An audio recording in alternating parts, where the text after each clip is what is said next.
Welcome to the Fantasy HQ podcast, all things NRL fantasy.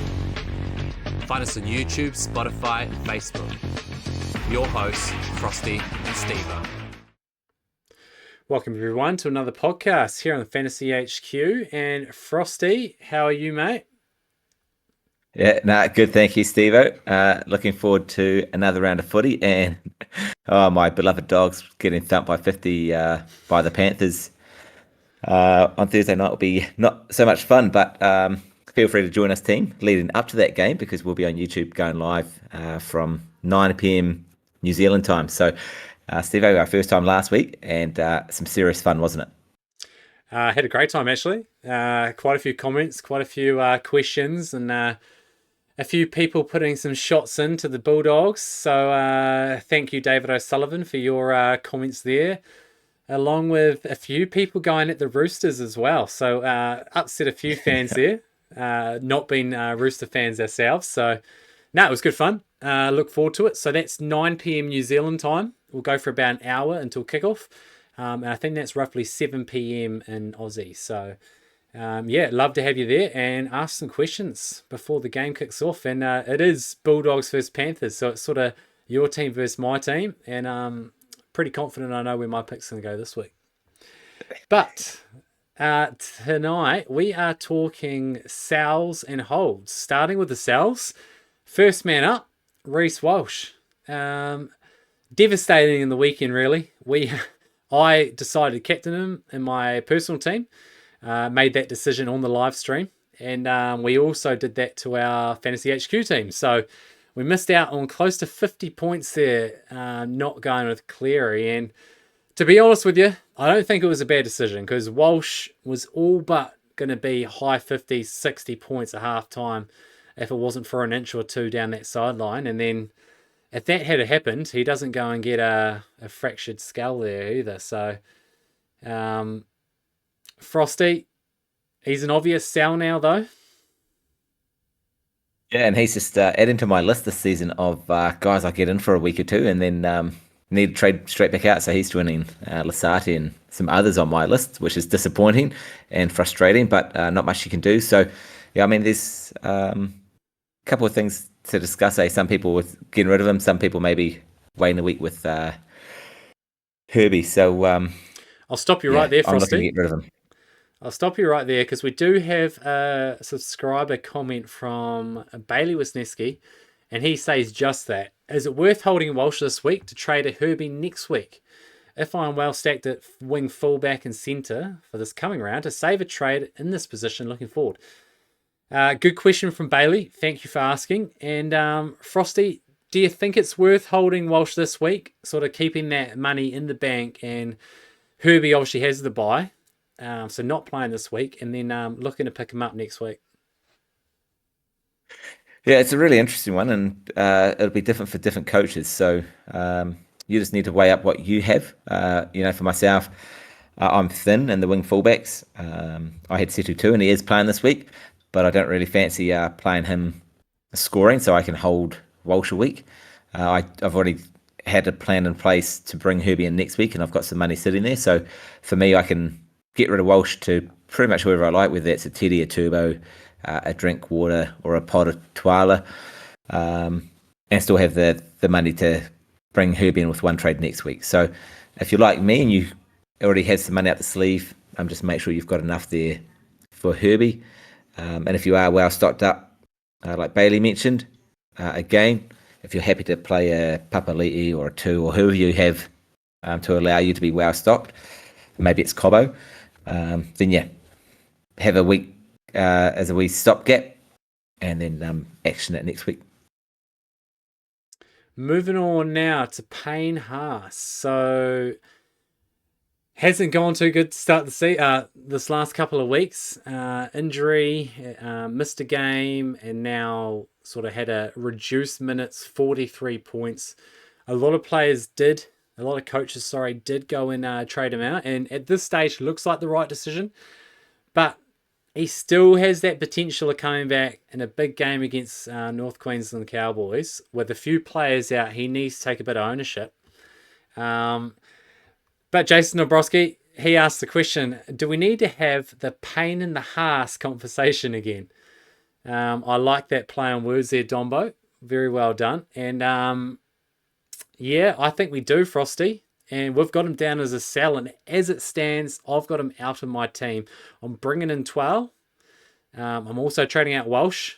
And I'm bringing in currently Drinkwater.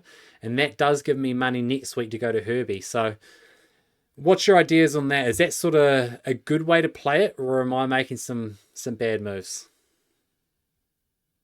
No, I like it, Steve. I think you should just about cement that and stay true. Um, yeah, the most concerning thing with Haas for me watching that game was wherever he could find an opportunity, he was actually trying to park up out of the action on the blind side, sort of that like edge position. And that is never ever what Payne Haas does. Usually he is in the open side, the big part of the field, looking to make as many hits as he can. So that was really concerning. So I jumped off him last week. I'm sitting a couple hundred points off the top guys. So I've sort of gone on an aggressive play with hoping that he has a couple of down weeks. A 43 was positive for me. I thought I had to shore up the hooker roll. Reed Marnie goes and plays 80 and scores 50, so outscored Brayley. But I think hopefully in the long run that pays off. So Haas out for me, he's out for you. And yeah, I just saw a couple of things in the weekend that confirmed I thought I made the right choice because that goes on for another week or two. And he only averages a 50 to 55. I'll be happy with my work. Right, moving on. Straightforward one for me. Stephen Crichton, 495k. Interesting that he is actually 11.6% owned. I wouldn't have thought he was over 10%. Not sure if those coaches are sort of picking him based off the name at the start of the season or not, but easy sell for you, Frosty. Yeah, 100%. It's a high grade AC joint, not sounding great for the skipper there. So yeah, get him out of your team. Next one, Peasant for the Eels, and similar sort of thing. Do we know how long he's out for at the moment?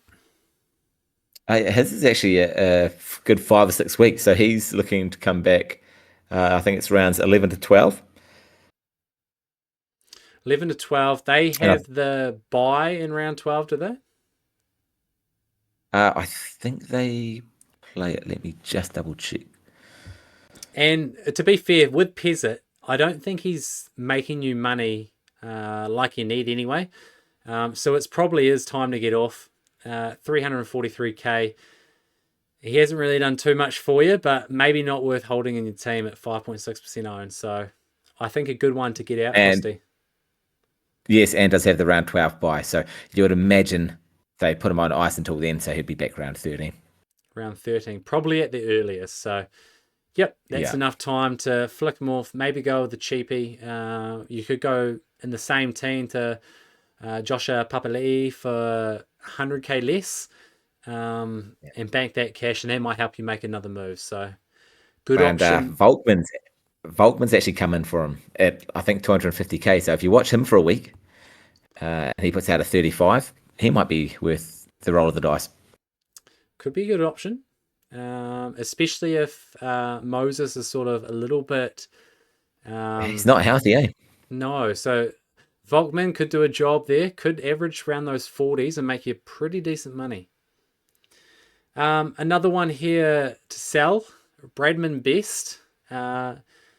Coaches that did select him at the start of the season probably pretty unhappy with his performance so far. And a team that's played incredibly well, and when you've got the likes of Dane Gagai on the other side going and scoring 80s, you'd feel a little bit hard done by that Bradman Best is only averaging 35 and yeah, picked up an injury now. So an obvious sell, Frosty. Yes, indeed. I believe Zamo actually started with him coming into a season where he's defending the Manly League title. So, he has come into some top coaches' sides, but yeah, centre's not been easy, and it's been a bit of a failed pod play, but we all have those. You've got to try them. So, yeah, get him out of your team. Soft tissue. He's got a history of it. There must have been Zamo claims he only watches our podcast, but maybe he was watching a bit of Longy because I do know Longy started with Best, and it's sort of been one of the weak spots for Longy so far to start the season. Moving on, that is ourselves. They're sort of all injury based, along with HAAS. Their HAAS is starting and playing, but I think those guys are certainly worthy of selling. So moving on to our holds, and for some coaches, these may be sales as well. If you've got no other from the previous list and you've sort of missed out on all those injuries, these ones could come into your calculations. So Ethan Sanders at the top there.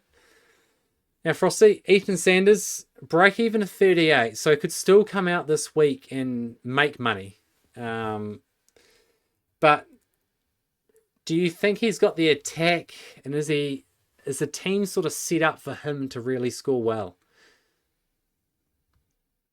Yeah, he was awfully disappointing with the 27. I was actually looping him and the guy we're going to talk about next, and Jesse Colquhoun. And when Colquhoun put out a 34, I thought, wow, Sanders easily has that covered. But the story of my last couple of seasons is whatever loop option I go with, it's the wrong one. So, yeah, disappointing, but he has been going all right since. Now, he won't make heaps and heaps of money, but I don't think he's going to lose you great amounts of money, say, over the next 3 or 4 weeks. So, if you are trying to save trades, I think you just really bite the tongue and grit down and have him as a non-scoring person for the time being, especially if there's not many cheapies that are reliable popping up. Don't have a knee-jerk reaction just to one poor game. And say even if he puts out a 35 this coming week, I'll still be looking to hold him because, I've sort of been max trading throughout, and he's one guy that I'll just be happy enough lotting away as long as he's not losing that 20 to 30k a week. He has made just over 130k at the moment, so he's done a job so far. But I do think, you can hold him, and he shouldn't lose too much money around here and sort of hold around that 500k. So I think if you've got him, you probably do hold him. You maybe look at other fires you might have in your team. And the one you spoke about, Jesse Colquhoun, so you looped him out of your side. I actually did the opposite and still mucked up. I looped with David Fafita, and I had the option to either go Colquhoun or Atkinson. And for me, I chose Colquhoun to be the more reliable scorer. And just like it is this season, everything I do seems to be terrible. So, Yeah. Jesse scored a 33, whereas Atkinson scored a 53. And I did say on our live stream podcast that Atkinson would score 50, but I didn't back myself there and go with it. So my bad. But Colquhoun, 479k, and we sort of touched on it already, talking about Wilton yesterday for the buys and pods. But Colquhoun might be playing less minutes going forward now that there's those 3 edges and one of them playing lock for a bit. And is that the way you see it going forward? Yeah, I definitely didn't like what I saw in the weekend there. Colquhoun played the first 40 minutes, and then he literally warmed the pine for the second. Billy Burns slotting into the lock role, and he actually looked very good doing so. So McInnes is back round 10, so there's only about 4 or 5 games max, and if he's only getting 40 minutes, he's certainly capped out at 470, 480 odd K. So hold for this week just to confirm that, and if Billy Burns does sub him and plays large minutes there at lock, Colquhoun will be in the sale list next week, I'd imagine. Yeah, he'll be one that I might look to cash down with if I am bringing in like a Herbie, or if I want to bring someone else into the side and sort of strengthen my side. So I'll wait and see this week. Break even at 32. He's not going to go too much worse than that, but it will be someone I probably look to not play in my 17. Next up on the holds, a popular one here. A few questions being floated around through the social medias. Jacob Carraz.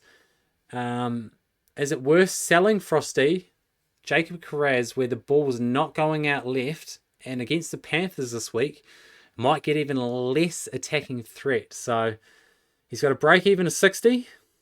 He is 18% owned. Do you own him? Yeah, I do have Carraz, and I will be holding.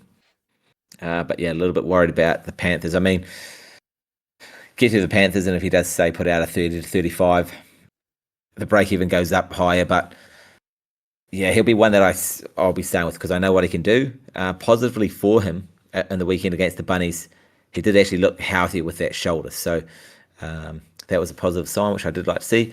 Yeah, fingers crossed he can break some tackles and get the offloads going against the Panthers because I'm not sure Dogs will be scoring too many. I think I do think the Dogs actually need him to get more involved. And it's not looked good with him on the left at the moment. Bronson Cherry coming in, though, to that side may actually help, I think. So I'm definitely a wait and see. I mean, if he looked real bad this week, I'd contemplate trading him out for Herbie next week. So that may come into consideration. But, I mean, Jacob Craze at the moment won't be going near the blue side. And at some stage, he's going to find some form and get back up around that 700k potentially. So I sort of want to ride it out. But if it was to a Herbie, I can completely understand that trade. Moving on to someone else that's constantly talked about, and he's constantly disappointed this season. Basically those two Rabbitoh players there, they're falling guns ready that really that just don't look like they're going to come right. And David Fifita, 510k. How many minutes did he play on the weekend? It was just Yeah, not great. it wasn't pleasing. 40% owned. That is going downhill. And for me, I think it's nearly time you do trade him out. The likelihood of him going and scoring 70s is just decreasing week by week. So the second I trade him out, though, I guarantee you he goes and hits 50, 70 or something like that. So it's a matter of time when I trade him out. Yeah, I've had a couple of aggressive plays this season so far. He was one of the first ones. My first one didn't work out in far longer, but we won't talk about that. Fafita was my second one. Got rid of him after round 2, and then he scored that 50 in round 3. Went to the bye, and he came back with a break even of 27 or something. I think it was. I went, oh no, I've made 2 from 2 mistakes. But yeah, the Dogs had a clear game plan, and I think every team should probably roll it out. And that was even in a 5-meter blindside. They just went down there, constantly down their right edge, and forced him and Latrell just to tackle and get up that 10 metres back and forth. It didn't really work so much with Latrell, but certainly worked with Fafita. That guy was just gassed. And I think just about the first time this season where he needed a proper spell through fatigue. So I got 15 minutes off on the sideline. It certainly didn't help. So, yeah, if you somehow don't have any fires, yeah, he could be a sell for you. But if you've got a Walsh and, you've got HAAS to weigh up and a couple other bits and pieces, Fafita with a break-even of 42 shouldn't do too much damage this week. So, yeah, hold if you can. It'd be pretty disappointing to think that Fafita loses another 10k and he's back at starting price through 6 weeks. He's just a bit of a disappointment for someone that could easily be 800k player as he was in years past. So, yep. For me, it's going to be one last week. I think next week is the week to move on. Moving on. Next, we have Brandon Smith, aka the Cheese. And I do have this question here from Connor Devlin. And thank you, Devlin, because he was a very prominent figure on our live stream. Loved your questions there. But the question you've got for us tonight is, what about the Cheese? Is he a pickup or a hold for now with Mamasula still on bench and guaranteed minutes? So, for me, Connor, Brandon Smith is a wait and see for at least 1 week. He will definitely be in consideration for a lot of coaches come Origin if he's fit and healthy and has a decent game plan, a decent sort of game minutes, because he has a good buy schedule for that Origin period. He covers your hooker, covers your mid. He's exactly what you need. But the problem is 300k could just about be overs for Smith at the moment. If he's only playing 20 or 30 minutes, he might only average around that 25, 23. And at that stage, he's not making you money, and he's not really even filling a gap if you need to play him. What's your thoughts, Frosty? Is it wait this week see what his sort of game time is, and then look to bring him in? Yeah, 100%. Wait and see, because he might play 30 minutes at hooker. Mamanzula's come on for the next 50. I don't think Bennett's going to be burning 2 trades at the hooker position there. And so then you just need to wait and see in that second half when the cheese comes on. Is it a bit of a lock for Cam Murray? Potentially, I think. Or is it in the prop rotation for 15 or so minutes? Is it 15 minutes? Is it 20? So yeah, just wait and see. And we'll have a much clearer picture come next week's TLT. Right, and is there any other holds you want to talk about, Frosty, before we end it for tonight? No, I mean, I think one's straightforward, frustrating because he's not hitting those 60s that we would like. But I'll just stay true with him. He's doing a wee job. Mid's not been easy. And if he can get us to Origin with an average of 55, he's done a job, although we were envisioning an average of 62 or 63 in the preseason. Yeah, it's not like he's playing poorly either. He's actually playing really well. It's just not the minutes enough, and it's just not converting to fantasy. So a little bit disappointing, but like you say, if you're averaging 55 at mid at the moment, it's actually not a bad position. But yeah. Anyway, thank you everyone for watching. If you made it this far, please do subscribe. We will appreciate that as we work very close to getting to 500.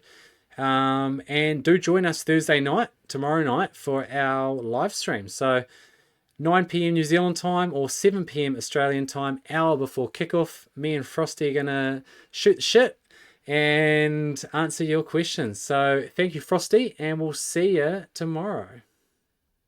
Thanks, Steve. See you tomorrow. We appreciate your support for the Fantasy HQ podcast, all things NRL fantasy. Subscribe on YouTube, follow on Spotify and Facebook, and most importantly, thanks for watching.